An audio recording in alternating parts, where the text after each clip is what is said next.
دشمنی احمد پہ شدت کیجئے۔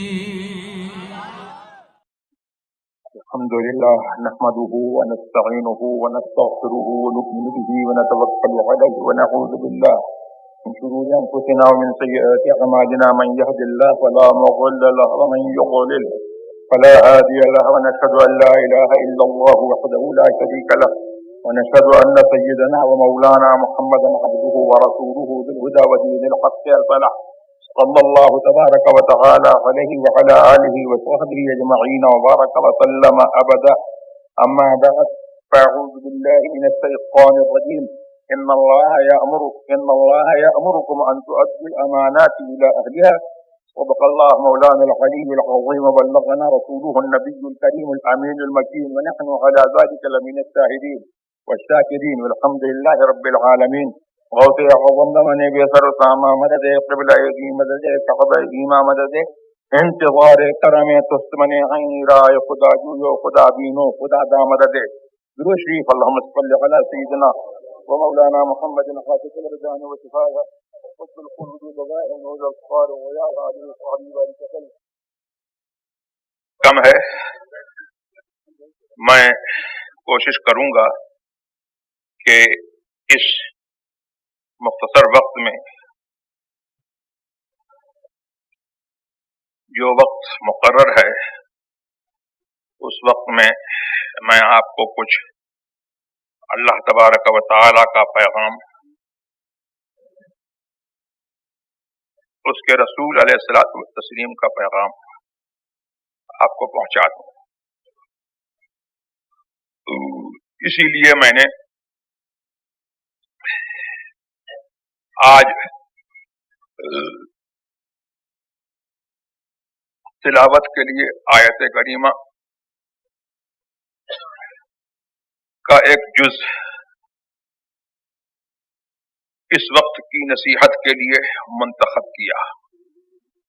یوں تو قرآن کریم کا ہر حرف منتخب ہے اور وہ اس کا کلام ہے کہ جس کے کلام میں کسی کو کوئی کلام ہو ہی نہیں سکتا، شک اور شبے کی گنجائش ہو ہی نہیں سکتی، اور اس کا ہر کلام اور ہر پیام، ہر قول ہمارے لیے درس حیات ہے. تو اللہ تبارک و تعالی نے ہم کو اس آیت کریمہ میں ایک درس زندگی دیا ہے جو ہماری پوری زندگی پر محیط ہے.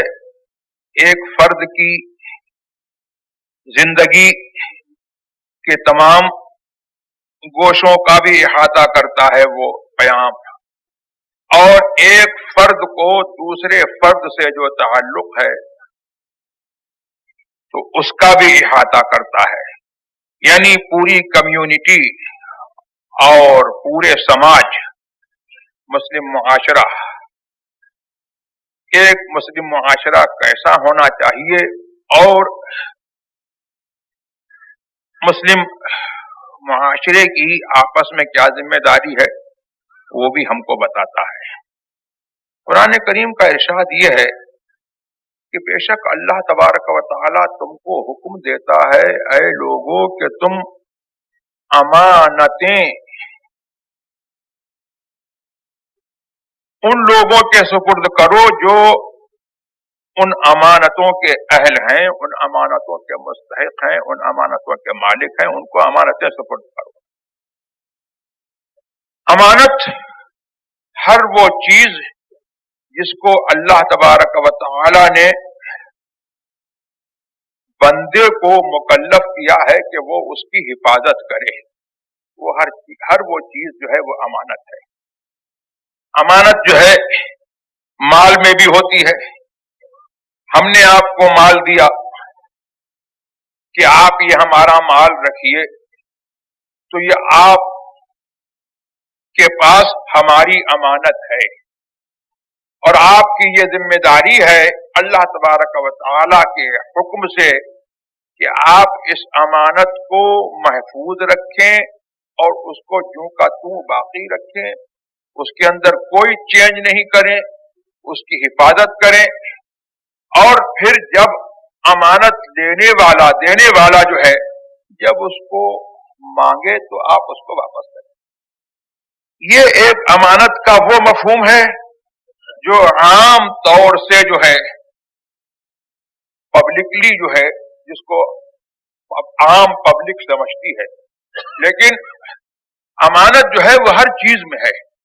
حضرت عبداللہ ابن مسعود رضی اللہ تبارک و تعالی عنہ کا قول ہے کہ امانت ہر شے میں لازم ہے، امانت کا لحاظ یہاں تک کہ طہارت میں، پاکی میں اور غسل جنابت میں بھی امانت کا لحاظ جو ہے وہ لازم ہے۔ اور امانت جو ہے آدمی کو اپنے دین اور اپنے دنیا کے تمام معاملات میں جو ہے امانت کا لحاظ لازم ہے، یعنی جن چیزوں کی اس کو حفاظت کا حکم دیا گیا ہے ان چیزوں کی وہ حفاظت کرے۔ اور یہاں تک کہ علماء یہ فرماتے ہیں کہ امانت کا مطلب یہ ہے کہ اللہ تبارک و تعالی نے ہمارے جسم میں جو اعضاء رکھے ہیں اور ہمارے جسم میں جو پاورز اللہ تبارک و تعالی نے جو ہم کو پاورز پرووائڈ کیے ہیں، اللہ تبارک و تعالی کی ان پرووائڈڈ پاورز میں جو اللہ کی دی ہوئی طاقتیں ہیں ان میں بھی جو ہے آدمی کو امانت کا لحاظ ضروری ہے۔ یعنی مطلب یہ ہے کہ آنکھ کی امانت یہ ہے کہ اللہ تبارک و تعالی نے جس چیز کو دیکھنے کا حکم دیا ہے اس کو دیکھے، اور آنکھ کو جس چیز کو دیکھنے سے منع کیا ہے آدمی اس چیز کو نہ دیکھے۔ کان کی امانت یہ ہے کہ جو بات سننے کا حکم اللہ نے دیا ہے اس کو سنے، اور جو بات اللہ نے جس بات کو سننے سے منع فرمایا ہے اس سے جو ہے وہ باز رہے۔ ہاتھ کی امانت یہ ہے کہ جو کام کرنے کا حکم اللہ نے دیا ہے وہ آدمی اس ہاتھ سے جو ہے وہ کام کرے، اور جس سے منع فرمایا ہے آدمی جو ہے اپنے ہاتھ کو اس سے بچائے۔ پیر کی امانت یہ ہے کہ جہاں پر اللہ نے حکم دیا ہے جانے کا وہاں پر جائے، اور جہاں پر اللہ نے حکم دیا ہے نہ جانے کا وہاں پر ہمارا پیر نہ جائے۔ اسی طریقے سے جو ہے زبان کی امانت یہ ہے کہ جو بات کہنے کا حکم دیا ہے وہ کرے، وہ کہے، اور جس بات کو کہنے سے منع فرمایا ہے وہ نہ کہے۔ جس بات کو جس چیز کو چکھنے کا حکم دیا ہے اس کو چکھے، کھائے، اور جس چیز کو چکھنے سے جو ہے اللہ نے منع کیا ہے اس کو نہ چکھے، اس سے دور رہے۔